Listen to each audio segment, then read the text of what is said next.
na rapture, parang ano to, abduction. So, doon kinuha yung caught up. Doon kinuha yung rapture. Kasi, pag sinabing caught up, catching away. Parang, inagaw po. Ito po ay parang biglaan po, pagdagit yun po. Yung sabihin niya. Lagay ko po, catching away. Ngayon po, ang pwedeng magkaroon po ng contradiction. Pero hindi contradiction kasi pag sinabi natin translation, pwedeng this is not one place to another. Pwedeng ganun po. Pwedeng katulad yung binanggit po ng quotation kanina na pwedeng ito ay sa mind. Sabihin from old mind into a new mind. Pero ang pinag-uusapan po natin, yung huling panahon na body change. Yun nga po. Marami pong meaning ang translation. Enoch was translated. Pero masihigit ba siya kay Kristo? Hindi pwede. Si Enoch was translated from one place to another. But we do believe the bride in every age, sabi ng prophet din po yan eh, there is capturing faith, meron po silang condition, meron silang condition sa kanilang kaluluwa at spirito, meron silang kapanatalagan. Ngayon po, gusto ko pong hindi ko po inano yan, parang ano din po yan, tanong.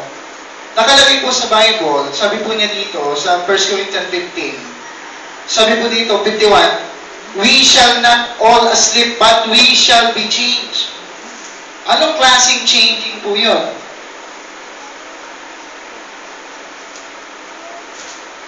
Kasi po, mayroon pong level of changing. Una, nung tinanggap mo ang Panginoong Jesucristo, yung spirit mo, at yung kaluluwa mo, at meron kang katawan. Hindi po, nung pagkatanggap mo sa Panginoon, your body was changed. Nakatulad ng Third Testament. Sinasabi nila, they are already glorified body. Pero pantasyang kaisipan po yan eh. Pero nung tinanggap mo ang Panginoon, mayroon siyang level. Sabihin, your spirit quickened. Your Giovanni before, sabi nga ng Panginoon, sabi ng prophet, nandun na ako noon pa eh. And we do believe we are by the same bride of Christ kasi na-quicken yung spirito mo eh. Then, sa Bible, nakalagay po doon na mortify your deeds. Yung kaluluwa mo na yan eh, yan yung nature mo eh. Yung nature ng tao, mayroong kasalanan doon eh.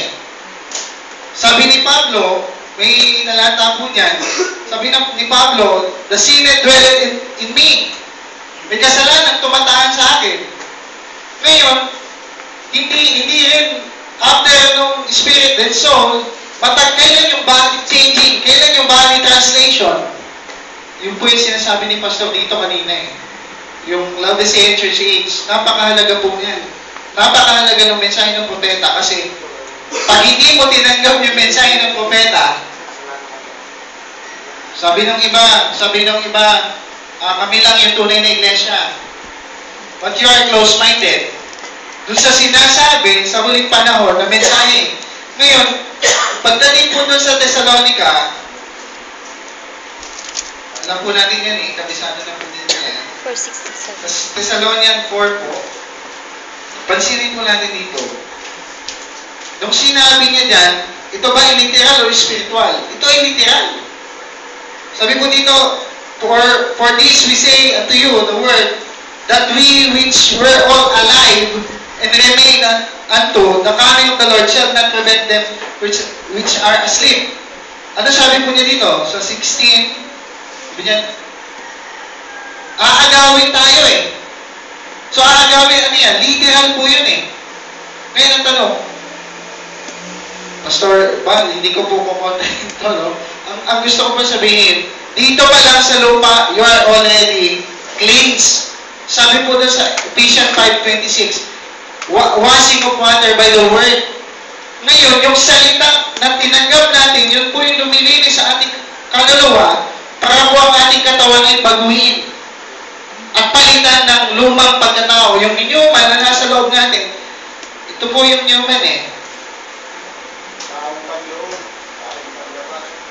Ngayon, yung body po natin na 16th element, may kasalanan po yan. Araw-araw po nagkakasala yan eh. Agree po kayo lahat dyan kasi hindi mo pwedeng sabihin, you are already perfect, pero gumagawa ka pa ng kasalanan. Ngayon, ang sinasabi po natin dito, yung loob mo, habang nagpapatuloy ka sa Panginoon, sabi po, marami pong talata yan, yung paglakad mo sa liwanag ng salita ng Diyos, yun ang maghuhusga sa'yo. May talata po yan sa Peter. Sabi niyan, ito po yung gusto kong sabihin, yung judgment begins, hindi ko po alam yung talata nito, at the house of God. 4:17. Ngayon, sino yung house of God? Ikaw yung house of God. So ngayon, paano ka hinuhusgahan ng Diyos dito pa lang sa lupa? Hinuhusgahan ka po niya sa pamamagitan ng salitang tinanggap mo. At kailangan pamuhay mo yun sa iyong buhay. Pag hindi mo pinapamuhay sa iyong buhay yun, yun din nakahatol sa iyo, kailan yun? Yung judgment seat of Christ, yung white throne judgment, pag hindi mo ginanap po yun, kasama ka doon, magiging wicked ka, kahit sabihin mong you are potentially bright, but you are claiming you are bright, but you are not manifesting what the bright is. Ngayon, yung judgment begin at the house of God, ikaw yun eh. Ang Diyos ay humahatol sa iyo sa pamamagitan ng salita, gusto niya i-correct yung attitude mo. Yung attitude mo pa lang dito sa lupa. Then sabi po doon sa Thessalonians 4, sabi doon, ito na po, 1 Corinthians 15:51 John 3:3. hanggang 53. Ito yung born again. Kung may born again in the spirit, soul, may born again in the body, the new man. Kaya nga po, yung Ephesians 4:11, for the perfecting of the saints, hindi lamang espiritu, hindi lamang kaluluwa, kasama yung katawan mo. Pero kailan mangyayari yun? Ito po sinabi ni Pastor Ruban kanina. Yung 1 Thessalonians, yung alive and remain, yun na po yun mga kapatid. Babaguhin tayo. So yung 1 Thessalonians, hindi ko po ito i-release para magkaroon ng pagtatalo. Ito lang po yung nakita ko, the judgment begin here. Ano sabi po doon? Hindi ka ba naniniwala na ikaw ay templo ng Diyos? Na ang Espiritu ng Diyos ay tumantahan sa iyo? So the Spirit of God, yun yung maghuhusga sa iyo. Yung nasa loob niyo po, yung nasa loob ng Espiritu Santo, yun po ang maghuhusga sa ating lahat. Para tayo ay karapat-dapat umakyat sa Kanya na kasama ni Kristo. John 3:3. So siguro po yun lang po ang gusto ko pong sabihin. At salamat po sa